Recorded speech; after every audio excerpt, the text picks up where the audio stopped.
Tere pühapäeva õhtut siit Hispaaniast. Meil on suvitäiega kätte jõudnud ja päikest täna pärast lõunat enam ei olnud, aga temperatuur on kogu aeg 28-29 kraadi, nii et tere tulemast Hispaaniasse, kellel see võimalus on. Meil on see saanud argipäevaks, aastad on möödunud ja see ongi normaalne osa elust. Sõbrad, mitte sellest ma ei taha rääkida. Katlematult me läbime ajaloolisi nädalaid ja kuid. Ajaloolisi nädalaid ja kuid. Hakkasid need muidugi teadagi, mis päeval. Aktiveerusid siis 24. veebruaril Eestikese sünnipäeval, nii et Eesti sai taas kuulsaks. Aga teema on järgmine, mis täna kõnetab ja selle auks panen ma pähe ühe peakatte, mis ühemõtteliselt edastab sõnumi. See peakate on oma vormilt, mitte küll värvilt, aga eelkõige vormilt, Türgi mehe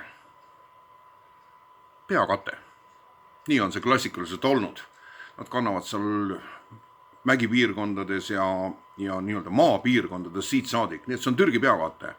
Respektist, austusest. Ja nüüd siin kohas ma peatan. Ei, mitte respekt ega austus, vaid kõik respekt ja austus kuulub elavale Jumalale. Ja minul on selle tarvis veel erakordne tänu. Vähemalt tänase päeva seisuga, eilse päeva seisuga ja juba mingid määratud päevad tagasi, kui tuleb teade selle kohta, et selles suures poliitilises malemängus või pokkeris või mida iganes kasutada.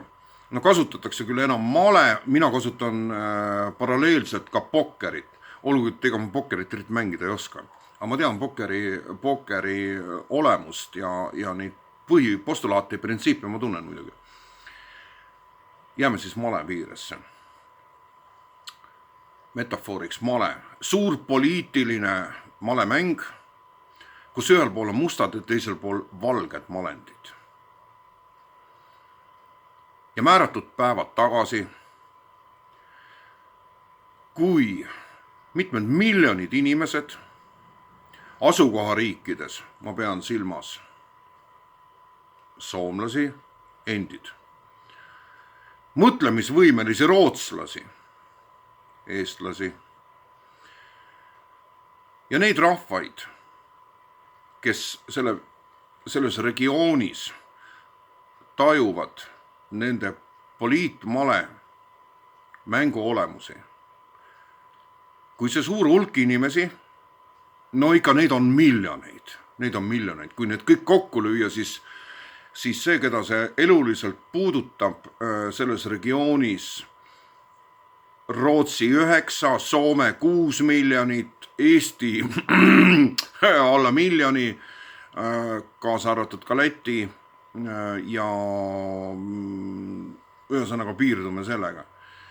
Kui inimesed said aru, mis toimumas on ja nii-öelda vaikselt löödi hingekella selle 2 Skandinaavia riigi, millest üks on minule isiklikult väga kallis. See on Soome Vabariik. Ma ei tea miks. Ma ei ole päris Soomes kunagi elanud, kui siis 90. alguses. Ma olen temaga tihedalt seotud. Niivõrd kuivõrd keskmine eestlane valdan soome keelt. Aga mulle meeldivad soomlased. Ma austan neid, ma armastan Soomet, ma võin alati öelda, mina armastan Soomet. Ja nii edasi ja nii edasi. Nii et see puudutab mind isiklikult. Ja kuna minule kõige kallim inimene, see, kellega mul on kannikad ühes kapis ja ühes voodis, on juhtumisi Soome kodanik. Ka tema armastab seda maad ja seal on tema lapsed sündinud ja see on talle väga tähtis. Ja ma ütlen, sõber, kes sa seda kuuled, sa vaatad oma südamesse, ka sina armastad ju Soomet tegelikult. See on meie suur vend. Kõik hea ja täieline eluline and on tulnud ikka esimesest järjekorras Soomest. See on meie suur vend ja meie oleme pisikene, väike, niisugune teatava arengupeetusega väike vend. No ikka tõsise arengupeetusega, aga midagi ei ole teha. No need väikevennad on lihtsalt mõnikord teatava puudega.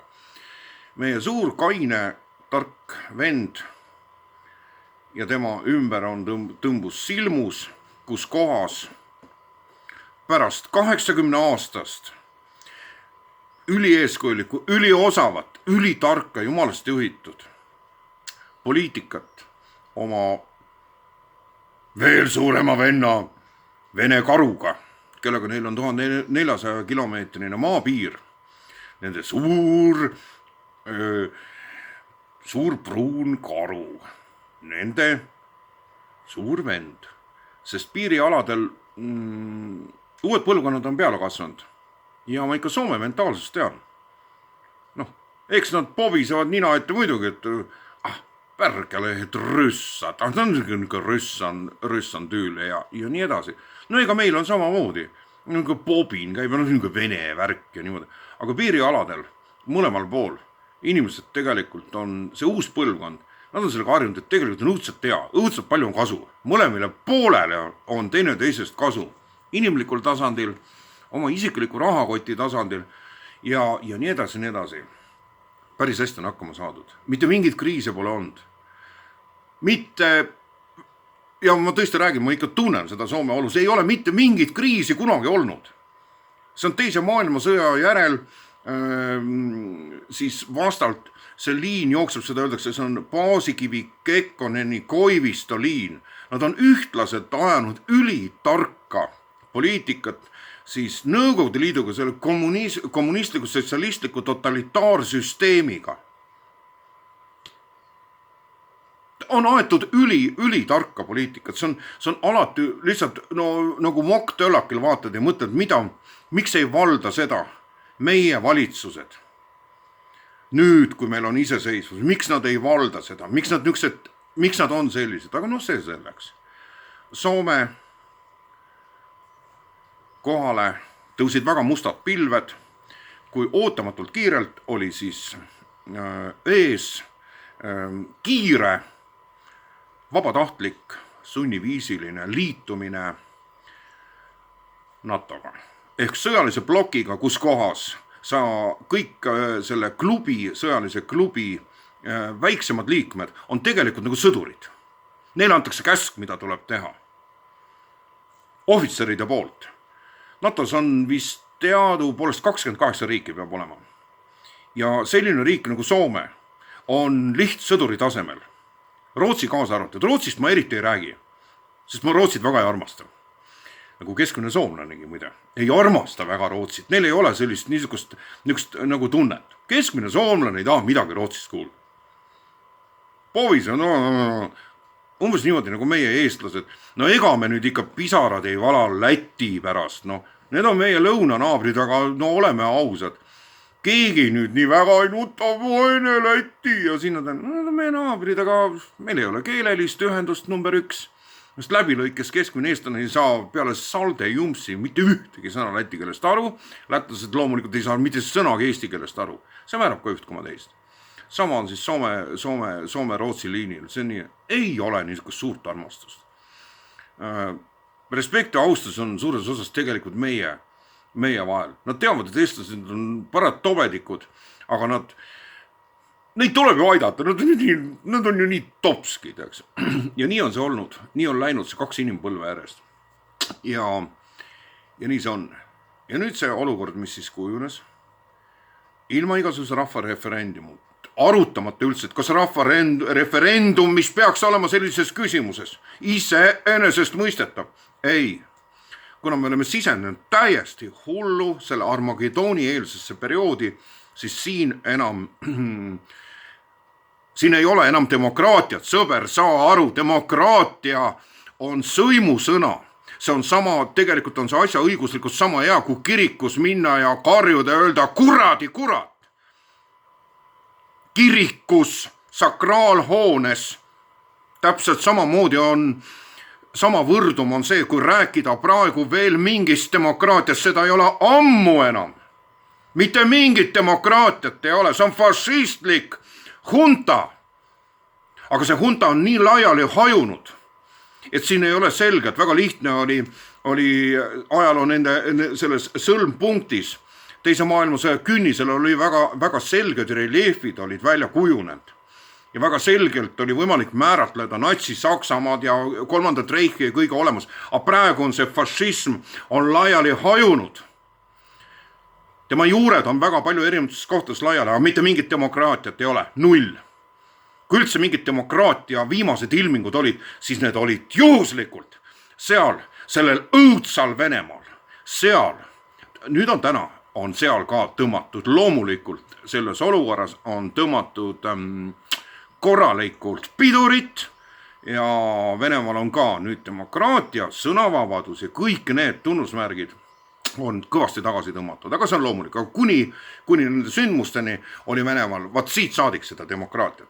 Ma vastutan oma sõnade eest. Ma tean, et see nii on. Ma ei hakka seda faktidega kandma. Kui üldse demokraatiat veel kuskil eksisteeris, oli see Vene Föderatsioon.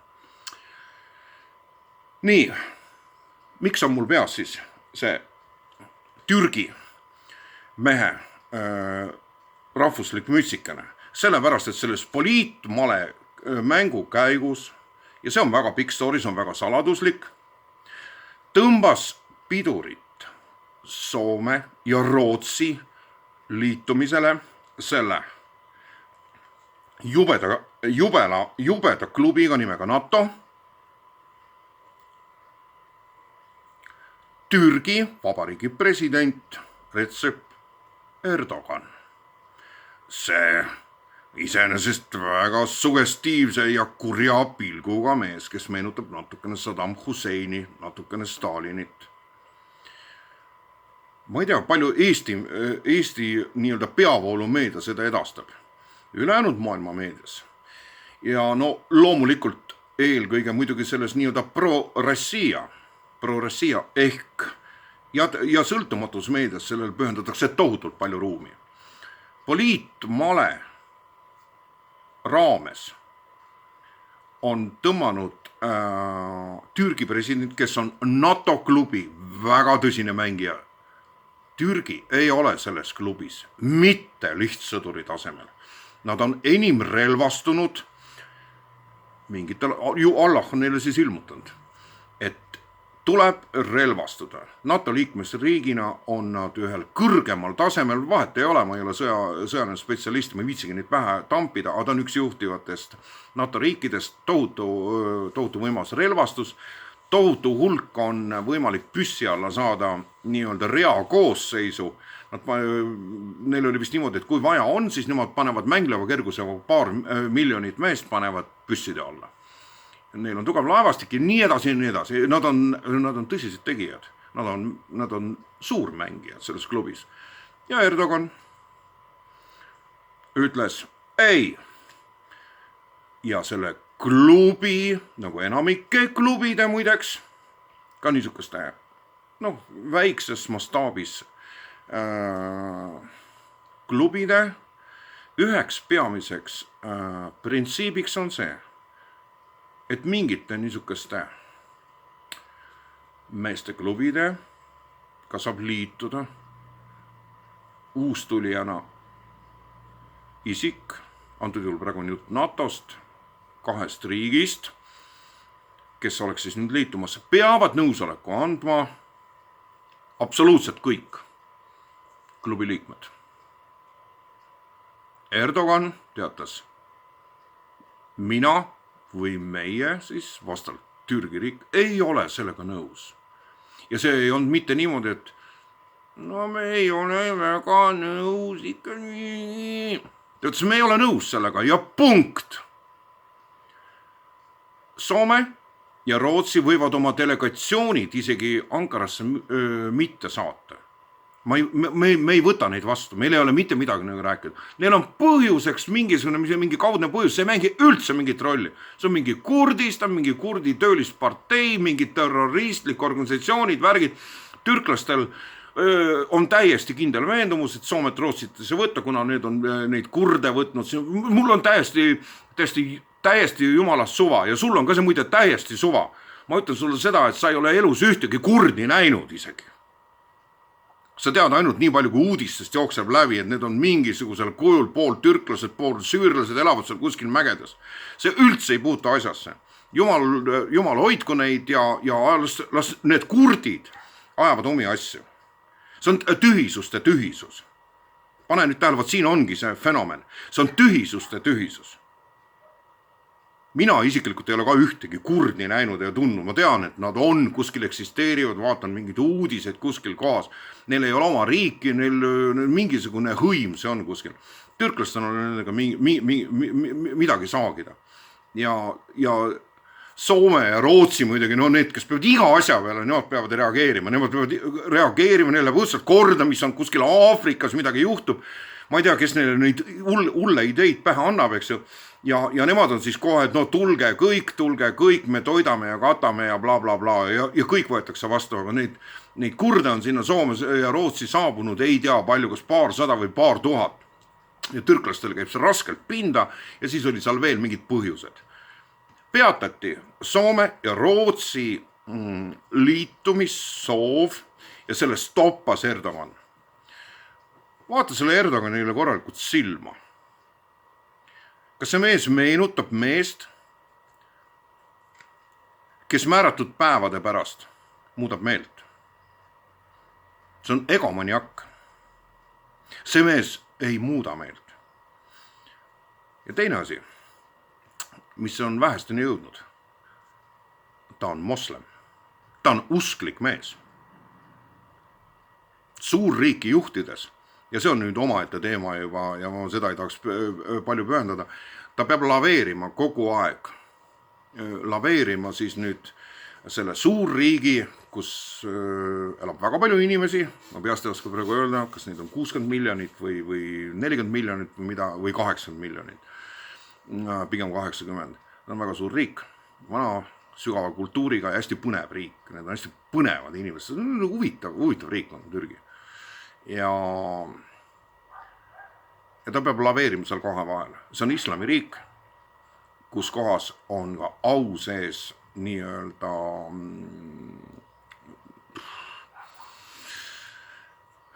mitte islam. Ja ta laveerib seal kohe vahel. Ta ise on moslem ja see määrab ühtkommad. See on tema isiklik suhestamine. Siia vahele ma pikin veel, et oleks huvitav. Nii nagu Putin on kristlane. Putin on tõsine kristlane. Täpselt samamoodi on Erdogan moslem. Kuna Putin on õigeusklik kristlane, siis ma juhin tähelepanu. Õigeusklikel ja moslemitel, rahulikel, mõõdukatel moslemitel on ühisruum. Väga suur ühisosa. Läbi aegade on nad saanud väga edukalt hakkama. Mõõdukas islam ja õige usk. Nad on väga kohakuti seisvad. 2 religiooni, ma tunnen neid mõlemeid, need ei ole mulle võõrad, ma tunnen selle religiooni mõjustatud inimesi piisavalt palju ja ma tean, et see niimoodi on. Nii et head sõnumid, väga head sõnumid. Ja vaatame, kuidas siis nüüd nende ajalooliste nädalate ja kuude jooksul need protsessid edasi kestavad. Ja kõige otsa ma siis pikin selle, et miks ma olen sellest nii innustunud nagu mingi tohutu poliithuviline. Minu kallis kaasa oli sellest nii löödud, et ta sõna otses mõttes nuttis. Sest ta nägi seda vaimus, seda kohutavat tulevikku, mis on tabamas tema ühtne armas kodumaa, mille riigi kodanik ta on, kus ta on mitukümmend aastat elanud. Ja ka mina olin kurb. Ja see oli see koht, kus kohas ma järsku peatasin, oota, miks sa kõik asju mõistuse kaudu lased? Küsi Jumala selgelt ja otse ja konkreetselt. Ja tekkis selline hetk, kus kohas ma sain selle ära teha, nii-öelda nagu pilved hajusid. Need on vaimulikus elus on niisugused hetked, mis järsku tekivad, tekib nagu vaakum ja sa saad ja sa pääsed nii-öelda nagu Jumalaga osadusse. Ja see oli kuskil uneelses faasis ja niimoodi ja ma küsisin, Jumal, kas see nii ongi? Et see armas kallis maa ühineb sellise kohutava organisatsiooniga, mis hakkab selle riigi saatust ja selle rahva saatust siis nüüd nii-öelda viima nende kohutavate sündmuste raames kuhugi teadmatussuunas. Ja vastus oli selge. Ei liitu. Sellest on möödas nüüd eka paar nädalat. Olles usklik inimene, olen ma ju ka uskmatu. Pole ju harjunud selliste asjadega, ma ei küsi niisuguse asju tavaliselt. Ma küsin võib-olla mingeid muid asju Jumalalt. Ma olin nagu ehmatanud. Ja ütlesin kaasale, et Jumal ütles mulle selgelt, saame ei liitu NATO-ga. Ta rõõmustas nagu sellest. Ma ütlesin, rääkisin selle loo ära, ma ütlesin, nii ongi. Ma küsisin selgelt ja selge hääl vastas, Soome ei liitu NATO-ga. Ja selle äärel oli ainult üks informatsioon, mis oli kõik. Siis oli veel see Soome presidendi Niinistö kinnitus oli vaja seal selleks saada ja igasugune niisugune reglementika ja kõik saadi Soome see ilge fašistlik rüve valitsus nendest jubedatest saatanlikest naistest koosnev klikk. Meie nimetame seda klaassilma klubiks. See on jube, see on kordades hullem kui Eesti kaka koos oma selle ise hakanud mingisuguse huntaga. See on veel kohutum, sest meil ei olnud kaotada enam midagi, me oleme ammu kõigest ilma. Soome oli siis nüüd ühe jalaga, oli veel vaba oma otsustes. Ja see saatanlike, ma ei taha ropult öelda, see saatanlik klikk muidugi loomulikult istus vähega muidu siit saadik väärikale Soome presidendile ja selle käed olid nii seotud ja ta oli sunnitud kaasa mängima nüüd kõik need mängud. Ja aga see on juba kõrvaline teema. Ja kõik läks, tundub, ainult ühes suunas. See rong on läinud. Ja nüüd paari selle viimase päeva jooksul pärast nende suurte poliitiliste avalduste tegemist on täiesti ühemõtteliselt võib näha, et Jumala vastus oli pädev ja ma kuulsin tema häält. See on nii tore, see on nii fantastiline.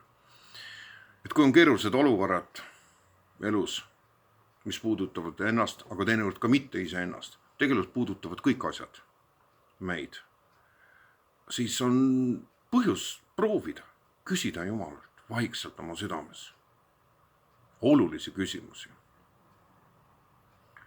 Ja lõpetangi sellega, et üks mu vana hea sõber, temal oli niisuguseks käibevormeliks, aeg-ajalt, tark mees.